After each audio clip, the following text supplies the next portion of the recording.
যে যাদের কথায় আমরা গণভোট হা জয়যুক্ত করলাম তারা কিন্তু আজকে সেই জায়গা থেকে সরে গেছে। এটা খুব পেইনফুল। তো এ ধরনের চিন্তাভাবনা থেকে আমাদের সরে আসা উচিত। এবং জুলাই যোদ্ধা যারা ছিল, বিশেষ করে অনেকেই গুলিয়ে ফেলেন জুলাই যোদ্ধার কথা বললে ৭১ নাকি বিসর্জন দেওয়া হয়। আমি বুঝতে পারি না কারণটা কি। সবাই ৭২-এর সংবিধান নিয়ে কথা বলে। আচ্ছা, ৭২-এর সংবিধান তো ১৬বার ১৭বার অ্যামেন্ডেড হয়েছে এবং ২০১৬ সালে সর্বশেষ সংশোধিত হয়েছে। তাহলে এটা কি ২০১৬ সালের সংবিধান নাকি ৭২-এর সংবিধান? সংবিধান যখনই সংশোধন হোক সে ৭২-এর সংবিধানই থাকবে। আজকেও যদি সংশোধিত হয় সে ৭২-এর সংবিধানই থাকবে। সুতরাং এই যে ভেগ টার্মগুলো বলে, এটা আমাদের কাছে বেদনাদায়ক। এবং সবসময় সংবিধান সংশোধন হইতে হবে। এবং এই সংবিধান যদি সংশোধন না করে, আমরা একটা কথা ইতিমধ্যে শুনতে পাচ্ছি যে সংবিধান মোতাবেক নাকি সবাই ক্ষমতায় গেছে, সংবিধান মোতাবেক পার্লামেন্টে ঢুকেছে। আমি একটা সিম্পল প্রশ্ন রেখে যাই। রাষ্ট্রপতি যে ভাষণটা দিলেন, উনি ১৭ মাস পরে যে একটা নির্বাচন এলে সংসদ ভেঙে যাওয়ার পর ওনার তো একটু ব্যাখ্যা দেওয়া উচিত ছিল যে ১৭ মাস পরে আমরা কেন করলাম এবং ১৭ মাস পরেও কি আমরা সংবিধানের মধ্যে ছিলাম কি না, এই ব্যাখ্যাটা দেওয়া উচিত ছিল। ২ নম্বর, একজন স্পিকার আমরা খুঁজে পাইনি। সেই স্পিকার, ওনার লাস্ট স্টেশন ছিল সেনানিবাস, যেখানে উনি আশ্রয় নিয়েছিলেন। এই বর্তমান সরকার ক্ষমতা আসার পর তার অনেক দায়িত্বশীল কাজ করেছেন।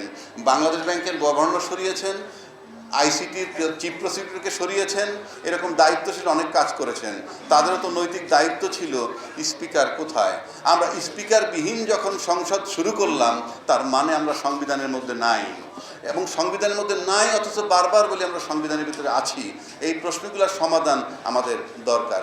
ইন্টারেস্টিং ব্যাপার যে এই ট্যালেন্টেড অফিসার যারা, এরাই কাল ধরে আমাদের দেশে ভিকটিম হয়ে আসছে ইন টার্মস অফ বিভিন্ন ক্ষেত্রে আমরা দেখেছি। এবং এখানে কারো আবার আছে, দীর্ঘদিন আমি আর্মিতে চাকরি করলাম কিন্তু আমার ক্যান্টনমেন্টে প্রবেশ নিষিদ্ধ, হুইচ ইজ ভেরি পেইনফুল।